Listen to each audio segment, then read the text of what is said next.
Jeg har haft masser op at vinde. Jeg synes ikke, det var en fair start over for Andreas, han skulle sige, at han stille sig med allerede nu.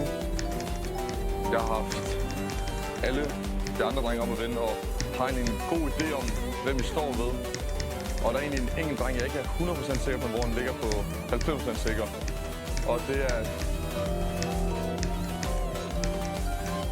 dig, Simon. Jeg har valgt som skal sige, om du står ved jer.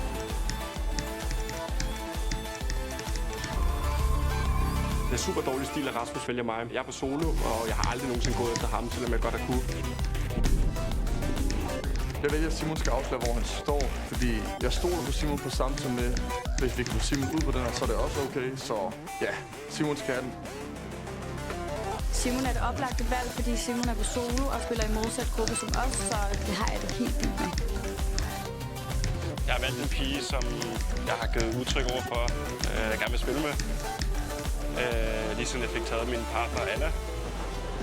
Og så jeg vælger at gå ind til